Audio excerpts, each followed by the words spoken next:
One of the hardest things to grasp in our walk is the idea of surrender, like real surrender. Not the kind where we say, God, I give this to you, but then we keep one hand on it just in case he doesn't handle it the way we want. I'm talking about the kind of surrender that costs you something, the kind that requires you to lay down your pride, your plans, your pain, your need to always be right, that deep kind of letting go that doesn't make sense in the natural, but brings a kind of peace the world can't imitate. See, most of us were raised on the idea that strength looks like independence. You got to push through, you got to be tough, you got to figure it out. So when God calls us to surrender, it almost feels like failure. It feels like weakness. It feels like giving up. But that's the lie. That's where the enemy wants you stuck, believing that if you surrender, you lose. But real talk, surrender is the strongest thing you can do, because it takes more faith to trust God with something you care about than to keep clenching your fists around it, trying to control the outcome. And here's the truth. God isn't asking you to surrender because he wants to take something from you. He's asking because he wants to give you something greater in return, something eternal, something whole. But we can't receive with closed hands. We can't walk into the fullness of what God has for us while still dragging around the weight of what we won't let go of. I remember seasons in my own life where I said I trusted God, but my actions told a different story. I would pray and cry out, Lord, have your way, but then I'd go back and start trying to fix things myself. That ain't surrender. That's performance. That's religion. That's fear dressed up in faith language. Surrender is different. It's raw. It's real. It's saying, God, even if this doesn't work out how I pictured it, I believe your will is better than mine. That's not easy, but it's necessary. What keeps us from that place is usually one of two things: pride or fear. Pride tells us we know better. Fear tells us we'll be left empty. But surrender shuts both of those voices down.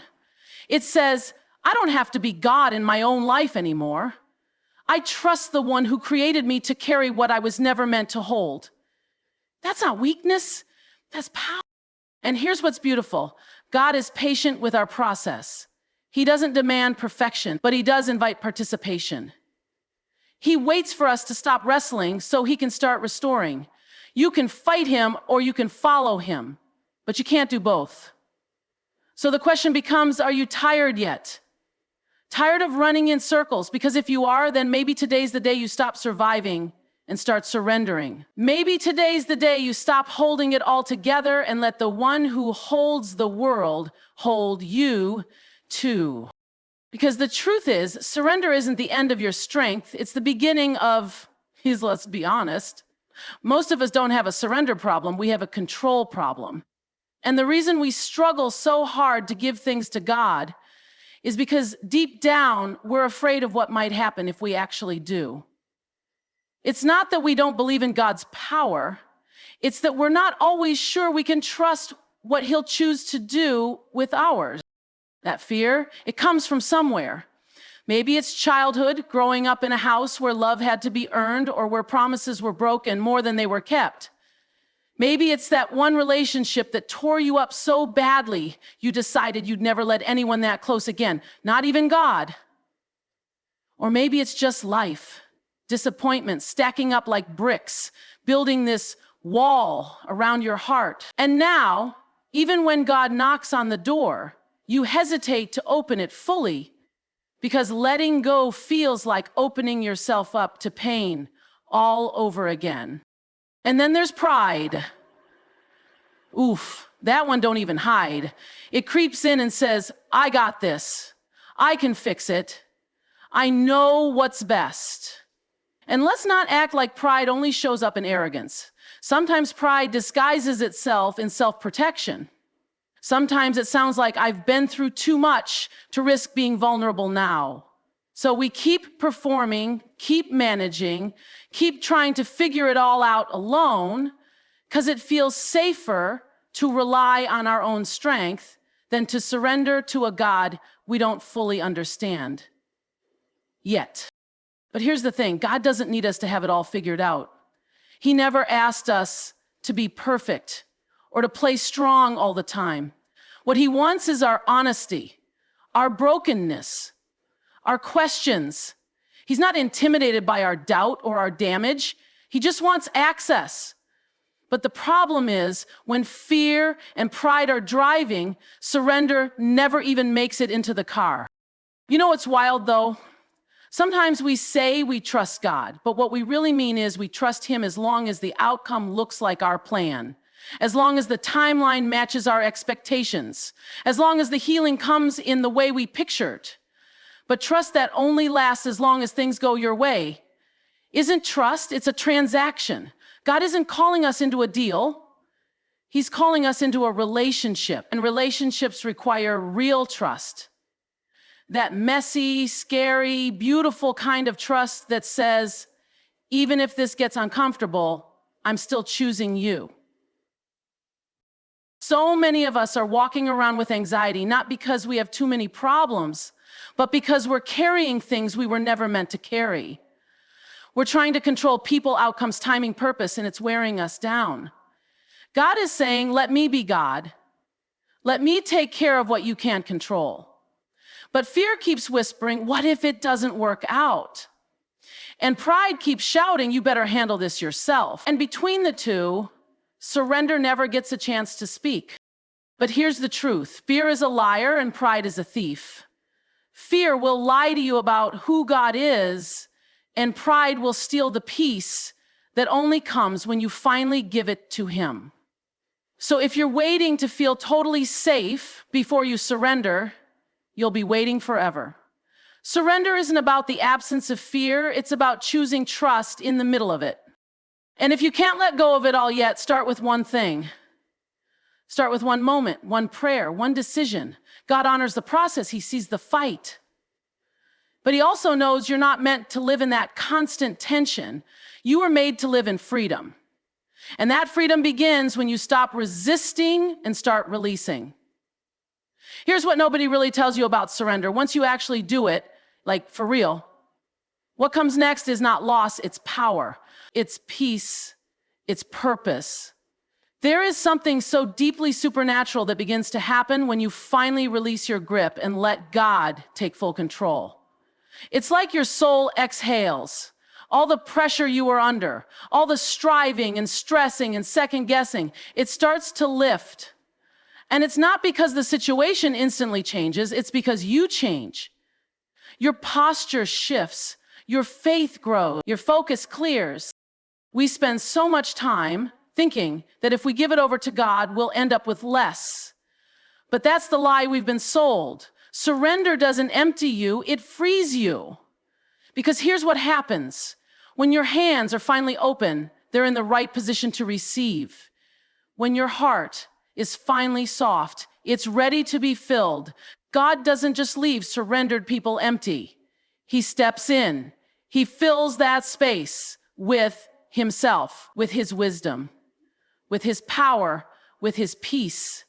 And you start to notice that the very thing you were trying to hold together on your own, he's holding better than you ever could. When you stop trying to carry what wasn't meant for you, you start walking in a new kind of strength. Not that loud, exhausting, perform for everyone's strength, but that still, anchored, can't be shaken strength. Because now it's not about you managing it, it's about God moving in it. It's about divine power stepping into your human limits. And suddenly, where there was confusion, there's clarity. Where there was chaos, there's calm. Where there was striving, there's rest. And I know some of y'all are still wondering, but what if surrender doesn't fix the problem? And I hear you, I get that. But listen, surrender isn't a magic trick to manipulate God into doing what you want. It's an invitation for him to do what's best. And if he's as good as we say he is, then we've got to believe that even when he doesn't change the situation, he's still working in it for our good, for his glory, and for the transformation of our hearts. I can't tell you how many times I've held onto things thinking I was protecting myself, only to realize I was just blocking God from doing something bigger. And when I finally let go, it didn't always make the pain disappear, but it gave the pain purpose. It didn't always make life easier, but it made the weight lighter. Because once God steps in, you realize you're not alone, you're not abandoned, you're not forgotten. You are deeply seen, deeply loved, and fully supported by the one who holds the universe in his hands.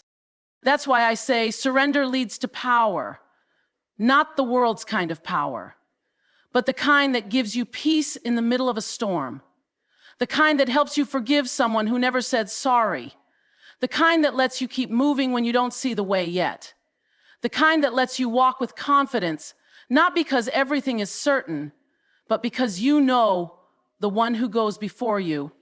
So no, surrender doesn't mean the fight is over, but it means you're no longer fighting alone. It means you stepped out of the driver's seat and let the Holy Spirit lead. And let me tell you, where he leads is always better than where fear would have taken you. We talk a lot about surrender like it's this one-time, all-in moment, like you just fall to your knees, cry out to God, hand everything over, and boom, it's done. But real surrender, it's not a one-day decision, it's a daily one, a rhythm, a posture, something you wake up and choose, even on the days when you don't feel like it, especially on the days you don't feel like it. See, surrender isn't about having one emotional experience and calling it transformation. It's about showing up every single day with your yes, even when your emotions don't match your faith. It's waking up and saying, God, I still trust you when the situation hasn't changed. It's saying, I still believe you're good, even when life feels unfair. Surrender is less about dramatic moments and more about consistent obedience. And obedience don't always feel good. It just makes you good. Some mornings you're going to wake up tired of waiting, tired of praying, tired of believing. And it's in those moments the enemy whispers, see, this isn't working. You might as well take back control. But that's where you have to be reminded, this is not about feelings, it's about faith. Faith doesn't ask for proof, it just obeys. And when you walk in that kind of obedience, that quiet, unseen, daily kind of surrender, that's where the real strength is built. That's where maturity happens. That's where God meets you. And look, I get it. We want to be strong. We want to be in charge. We want to handle things ourselves because it feels safer that way. But safe doesn't grow you. Comfort doesn't stretch you. Surrender is uncomfortable, but it's the very thing that shifts you from survival into growth. That's how you learn trust. That's how you build endurance.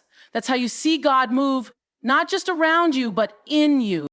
And here's what helps. You've got to stay rooted in truth. I'm not talking about just hearing a sermon once a week and calling it fuel. I'm talking about living in the Word, speaking it, praying it, writing it on your mirror, keeping it on your lips, letting it interrupt your fears. Because this world is loud. Your flesh is loud. Fear is loud. So if you're not constantly feeding your spirit, surrender will start to feel like an impossible task. But when your heart is grounded in God's promises, surrender starts to look like wisdom instead of weakness. You also need people, real ones who'll call you out when you try to take control again, ones who'll remind you why you surrendered in the first place. Community matters. Isolation makes you forget what God said. But having voices around you that speak life, speak truth, speak peace, that's the kind of support that keeps your hands open when everything in you wants to close them again. Don't overcomplicate it. Maybe your surrender today is just saying, God, I trust you with this relationship. Maybe it's handing over that dream that's not moving. Maybe it's laying down the guilt you've been carrying way too long. Whatever it is, just start. Start with one thing. Start with one honest prayer. That's all God needs to do something eternal. Because at the end of the day, surrender isn't giving up. It's giving God room to show up.